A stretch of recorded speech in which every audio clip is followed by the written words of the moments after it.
गीता में भगवान श्री कृष्ण ने कई नीतियों के उपदेश दिए हैं जो मनुष्य के जीवन को आसान और उन्हें जीवन में सफलता मिलती है।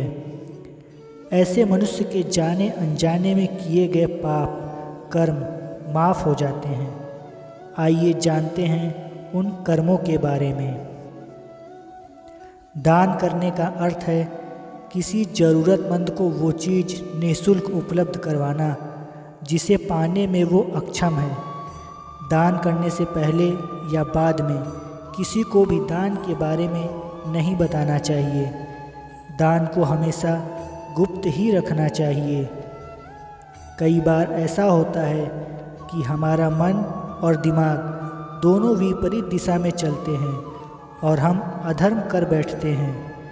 गीता में दिए गए ज्ञान के अनुसार मन को वश में कर लेने से व्यक्ति द्वारा किसी पाप को करने की संभावना कम रहती है। कलयुग में सत्य और असत्य का पता लगाना मुश्किल हो गया है। किसी भी व्यक्ति की बात को सुनने मात्र से ये नहीं कहा जा सकता कि वो झूठ बोल रहा है या सच। अगर आपने भूतकाल में कोई गलत काम किया है तो आप शेष बचे जीवन में हमेशा सत्य बोलकर पापों का प्रायश्चित कर सकते हैं। आधुनिक युग में ऐसे लोग बहुत कम बचे हैं जो रोजाना ध्यान करते हो।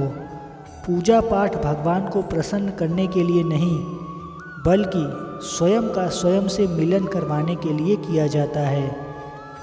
आत्मध्यान करके हम आत्म साक्षात्कार कर सकते हैं। नियमित रूप से स्वच्छ मन से जप या ध्यान करने से भूल से हुई गलतियों से पार पाया जा सकता है। मुश्किल में हमेशा लोगों के साथ खड़े रहें।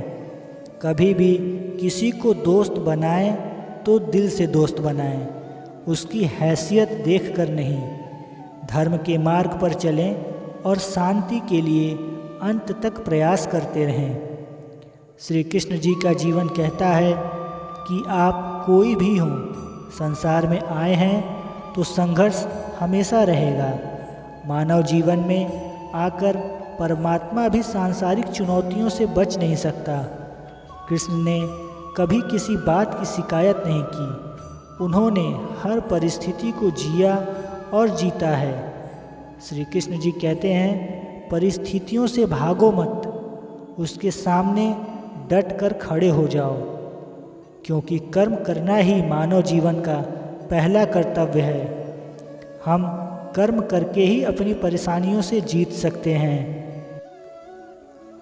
आहार अच्छा हो, शुद्ध हो और बल देने वाला हो तो ही वह शरीर को स्वस्थ रखता है। बचपन में शरीर को ऐसा स्वच्छ आहार मिलेगा तो ही इंसान युवा होकर वीर बनेगा। शरीर को स्वस्थ रखना है तो बचपन से ही इन बातों पर ध्यान देने की ज़रूरत है। अपने बच्चों को ऐसा खाना दें जो उनको बल दे, सिर्फ स्वाद के लिए ही न खिलाएं, तभी वे बड़े होकर स्वयं को और समाज को सही दिशा में ले जा पाएंगे। वैदिक ज्ञान के अलावा रचनात्मक कलाएं भी सिखाएं। शिक्षा ऐसी ही होनी चाहिए जो हमारे व्यक्तित्व का रचनात्मक विकास करे।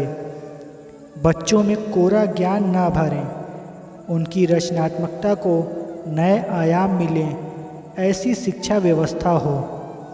रिश्तों के लिए श्री कृष्ण ने कई लड़ाइयाँ लड़ी और रिश्तों से ही कई लड़ाइयाँ जीती भी।